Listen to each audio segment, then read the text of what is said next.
Bismillahirrahmanirrahim. Assalamualaikum warahmatullahi wabarakatuh. Shalom, Om Swastiastu, Namo Buddhaya, salam kebajikan, salam sejahtera bagi kita semua. Sebelumnya perkenalkan, nama saya Rahimah Ismah Salimah dengan NPM 2010164 dari kelas F mata kuliah Forensik. Pada kesempatan kali ini, saya akan memaparkan mengenai visum et repertum guna memenuhi tugas ujian tengah semester. Sebelum memasuki ke dalam pengertian dari visum et repertum, kita juga perlu mengetahui arti dari kata visum et repertum itu sendiri. Visum et repertum ini terdiri dari dua kata, yaitu visum dan repertum.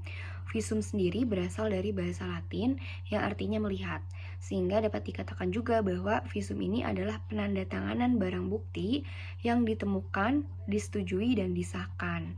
Kemudian untuk kata selanjutnya adalah repertum. Repertum ini artinya adalah melapor, sehingga dapat dikatakan juga setelah adanya sesuatu yang ditemukan oleh dokter kepada korbannya, maka perlu dilaporkan seperti itu. Sehingga dapat dikatakan bahwa secara etimologi visum et repertum ini adalah segala sesuatu yang dilihat dan ditemukan. Penegak hukum juga mengartikan bahwa visum et repertum ini adalah laporan tertulis dari seorang dokter di bawah sumpah dari permintaan pihak yang berwajib, di mana tujuannya ini adalah untuk kepentingan peradilan, dan apa yang diminta ini adalah sesuatu atau segala hal yang ditemukan dan dilihat pada saat proses pemeriksaan oleh dokter. Selain itu, terdapat pula pengertian visum et repertum yang dikemukakan oleh para ahli. Salah satunya adalah menurut Profesor Subekti. Menurut beliau, visum et repertum ini adalah suatu surat keterangan seorang dokter yang menurut kesimpulannya suatu pemeriksaan yang telah dilakukannya.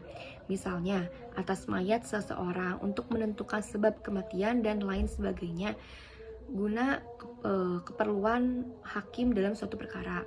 Kemudian terdapat juga pengertian visum et repertum menurut Abdul Mukmin Idris.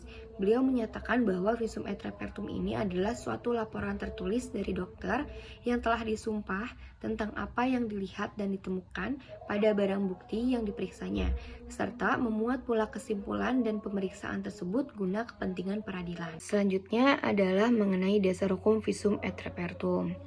Sebenarnya di dalam KUHP dan di dalam KUHP ini tidak tertera secara jelas dan gamblang mengenai dasar hukum visum et repertum. Akan tetapi dijelaskannya secara tersirat. Mengapa demikian? Karena di dalam KUHP maupun di dalam KUHP ini tidak ada kalimat yang mengatakan visum et repertum. Akan tetapi visum et repertum ini diganti menjadi surat keterangan ahli atau surat keterangan dokter. Baik, selanjutnya di dalam pasal 133 KUHP ini, di dalam ayat 1 dan ayat 2-nya juga secara tersirat membahas mengenai visum et repertum.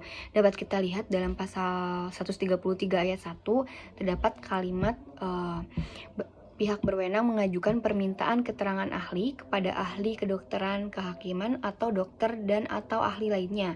Kemudian di dalam ayat 2-nya, permintaan keterangan ahli sebagaimana dimaksud dalam ayat 1 dilakukan secara tertulis, yang dalam surat itu disebutkan dengan tegas untuk pemeriksaan luka atau pemeriksaan mayat atau pemeriksaan bedah mayat.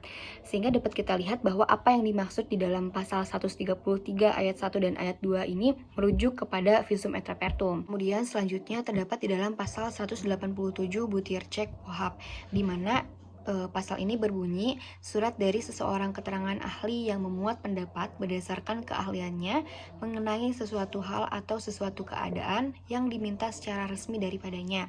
Terdapat kalimat surat dari seseorang keterangan ahli. Nah, kalimat ini merujuk kepada visum et repertum. Kemudian selanjutnya di dalam pasal 184 ayat 1 huruf C KUHP, di mana ayat ini berbunyi, alat bukti yang sah ini adalah A. keterangan saksi, keterangan ahli, surat, petunjuk, dan keterangan terdakwa, di mana surat ini merujuk kepada visum et repertum. Kemudian selanjutnya adalah dari Lembaran Negara nomor 350 tahun 1937. Jenis-jenis visum et repertum berdasarkan sifatnya. Jenis-jenis ini terdiri dari 3 jenis. Yang pertama adalah visum et repertum sementara, yang kedua adalah visum et repertum lanjutan, dan yang ketiga adalah visum et repertum definitif. Yang selanjutnya adalah mengenai visum et repertum sementara. Visum et repertum sementara ini dapat diberikan apabila setelah diperiksa ternyata korban perlu dirawat atau perlu diobservasi.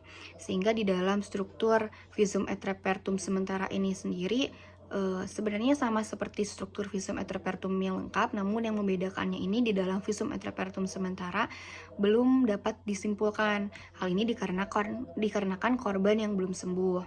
Karena itu, visum et repertum sementara ini belum memuat mengenai kualifikasi luka.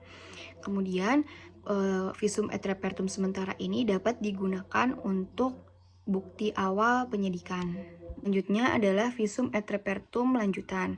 Sebenarnya visum et repertum lanjutan ini tidak jauh berbeda dengan visum et repertum sementara. Yang membedakannya dengan visum et repertum sementara ini hanya pada fungsinya saja, yaitu di dalam visum et repertum lanjutan ini adalah lanjutan dari visum et repertum sementara dalam proses penyidikan. Kemudian visum et repertum lanjutan ini dapat diberikan apabila korban pertama sudah sembuh, yang kedua meninggal dunia, yang ketiga pindah rumah sakit, dan yang keempat pindah dokter.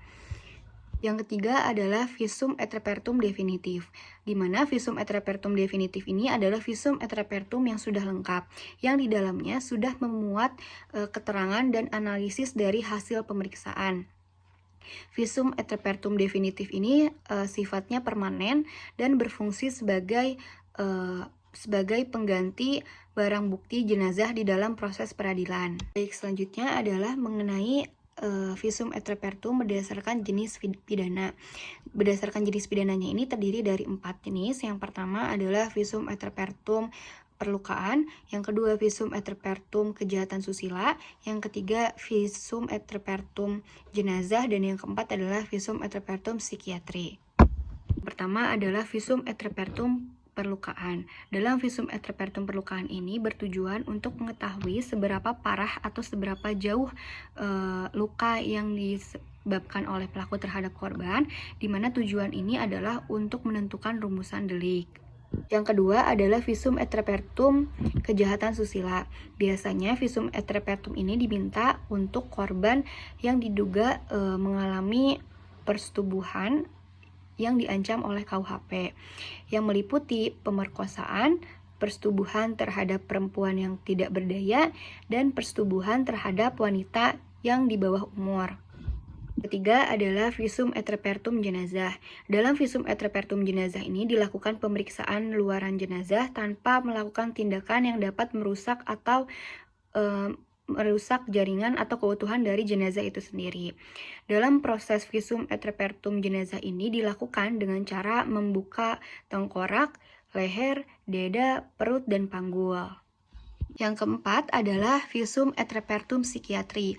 Dalam visum et repertum psikiatri ini diperuntukkan bukan bagi korban, namun diperuntukkan bagi tersangka atau terdakwa pelaku tindak pidana. Di dalam visum et repertum psikiatri ini memuat mengenai atau menguraikan mengenai kejiwaan seseorang, bukan mengenai fisik atau raga manusia. Dan selanjutnya adalah kegunaan visum et repertum dalam pemeriksaan forensik. Bagi penyidik, visum et repertum ini berguna untuk mengungkapkan perkara. Bagi penuntut umum atau jaksa, visum et repertum ini berguna untuk menentukan pasal yang akan didakwakan. Dan bagi hakim, visum et repertum ini berguna untuk bukti formal untuk menjatuhkan pidana atau membebaskan seseorang dari tuntutan hukum. Sekian yang dapat saya sampaikan. Terima kasih banyak atas perhatiannya. Wassalamualaikum warahmatullahi wabarakatuh.